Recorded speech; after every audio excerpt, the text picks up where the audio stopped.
All right, Jeff, before we get to our feature interview with Phillip Brown, I think we should find time for just a tiny wee bit of... Nerd Pledge! Nerd Pledge. Mel Shirley said I hadn't done a full-voiced one of those for a while, so there you go, full voice. Nerd Back in the Pledge. sauna. It's a game. Back in the sauna, you can give it big. Back in the swing of things, you can. There are a lot of things you can do in the sauna that you can't do elsewhere. Have you been in one of those Scandinavian saunas before? Oh yeah.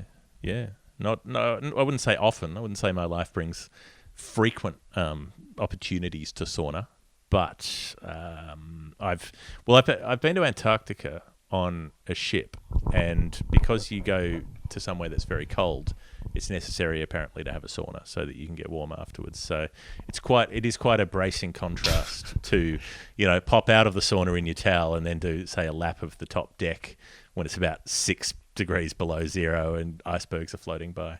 I was going to say, it's not like the Swedish ones where you jump in the drink after being in the sauna. You can't jump in the drink in Antarctica. You don't come back out.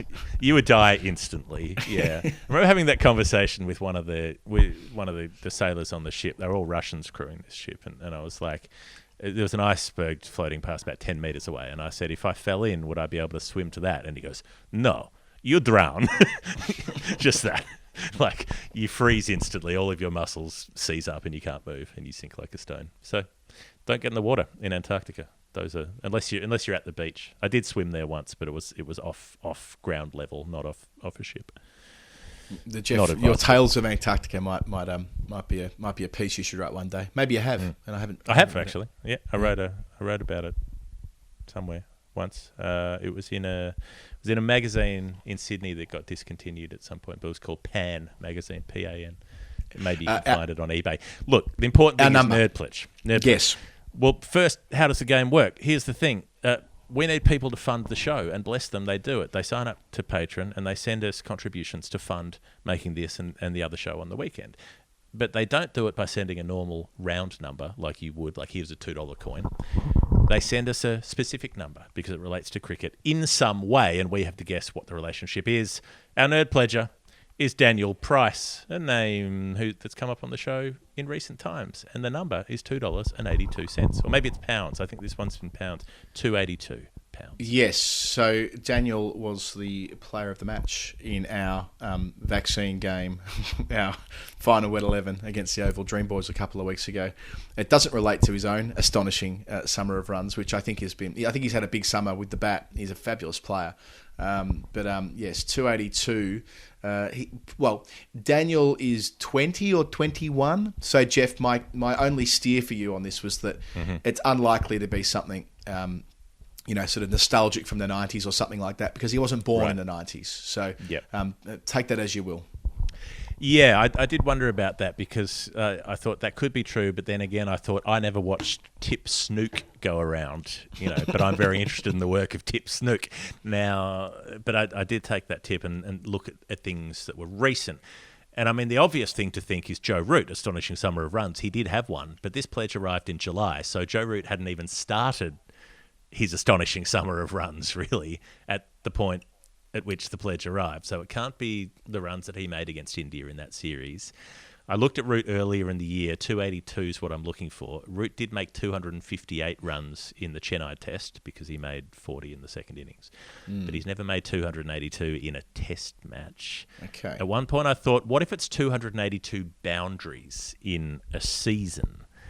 And I spent a lot of time trying to find that in various forms in first-class cricket and so on, but there's nothing put together with it, and it would have taken an excruciating amount of manual work. So I haven't continued that at this point. The most fours Joe Root ever hit in a season was 125. So to hit 282, you'd have to be going pretty well. So I looked at a couple of series.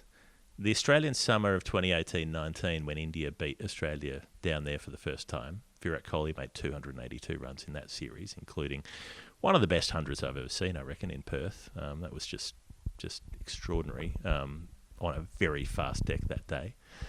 Misbah Haq made 282 runs during the England series in 2016, one of your favourites. So that was a big summer of runs. I don't know if it was astonishing, though. No, I wouldn't say it was astonishing. The 100 at Lords was walking in at sort of not enough for 4 and sort of holding the whole thing together. The push-ups in front of the pavilion. And I agree with you, by the way, that Coley's 100 at Perth's one of the best I've seen. In a way, it's sad that it was in a losing effort. Like, it felt like that should be the match-winning 100 that Coley had to define the series. But yeah, he made runs in there, one loss in 18-19. So I'm willing to move on from both. He also, he made 80 odd at the MCG when they won. But yeah, it's interesting how you remember things.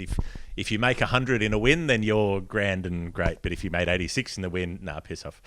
So yeah, I was casting around. I did actually recall looking through some of our own notes that you spent a long time on a show once talking about Bill Laurie making 282 for Northcote in a club final against the 25-day innings. The 25-day innings, or whatever it was. I think it was. That's because they didn't play on weekdays, and it stretched out across, into a fourth weekend, I suppose it must have been. It was a grand final where, he batted for, I wish I had the numbers in front of me, but an astonishingly long time. So I think what happened was it was a grand final where if it wasn't close to a result, then you would win on first innings points. Right. And the other team, I think it was Essendon, batted first and made about 500. And then Bill Laurie was like, all right, fine. Fine. We'll just make more than that. So I'm batting for a month. So, that wasn't going to work. But something that did come up, this probably isn't it, but I liked it because we've talked a little bit on the show recently about Tim David, the man with 2 first names, the Singaporean Australian wonder, the best talent out of Changi in a very long time, Tim David, who's had a great couple of summers, really. He's had a good Australian summer, he had a good English summer, he's played in all the short form comps, he's played in the 100 and the Big Bash in the CPL, and that's what got him picked for the IPL because he had a rampaging Caribbean Premier League. Coley picked him up with a contract for the IPL because Tim David made 282 runs in the Caribbean Premier League last year, was it? Averaging 35, strike rate 146. Beautiful numbers for T20 cricket. Tim David 282. That's my guess, Daniel. But if that's wrong, send us the Daniel Price signal. Drop in the DMs or get on the Discord and give us a hint to get us closer to the truth, and we'll come back to that number on Storytime on the weekend. And Daniel, you also receive a slab from Brick Lane. Specifically, you get given a voucher, and you can on-send that wherever you see fit. But some great news from Brick Lane this week, Jeff. We now have an offer code. It's only going to last for 2 weeks, well, at least in the first instance. And we had complete free reign on what we made the offer code. And we've gone with Maxi145, capitals Maxi 145. It'll be in the show notes for 14.5% off. For 2 weeks only, and the starter's pistol is being fired as we publish this episode. So it's pretty straightforward. At checkout at Brick Lane's website, which is all there in the show notes, you simply go and fill your boots and get yourself 14.5% off with Maxi145, which reflects the 145 he made that wonderful night out there at Candy in 2016 in a T20 International. An emotional night for all involved. And, what better than an innings in Candy to get you a sweet deal? So we've talked a fair bit in the last few weeks about the things that Brick Lane are making, the beverages, the pale ales, the low alcohols, the hazy IPAs. And because there are so many kinds of drinks that they're making, you can get a thing called a Discovery Pack. A Discovery Pack. Doesn't that sound enticing? Which is a mixed pack of everything they've got. Like you can basically customize a case and decide what beers you want in it and have them send to you a bit of everything across their whole range so that you can decide which thing you like and which one you'd like to get more of. And then you can get 14.5% off it. Frankly, lunacy not to at this stage. And also you should... we've had a lot of people sending in photos of people enjoying their Brick Lane. Keep doing that. That's lovely. Why don't you buy a Discovery Pack with Maxi 145? Do it now. Get it in time for the weekend and share that with us and with Brick Lane. All of the social handles are in the show notes. Great to be working with them and doing new and creative things with them through the course of our what I hope will be a long and productive relationship, Jeff. BrickLaneBrewing.com is the website to go to. Is it Brick Lane Brewing? I'm pretty sure it is. BrickLaneBrewing.com. I should know it by now. And you'll be able to get all the information for Maxi 145. As I say, fill your boots. You are quite correct. And if you'd like to send us a nerd pledge, patreon.com/thefinalword. You can play the game, be on the show, and potentially win the chance to give away a slab to somebody, as Daniel will have to do because he's in the UK and you can only get this beer in Australia. Sorry, Daniel.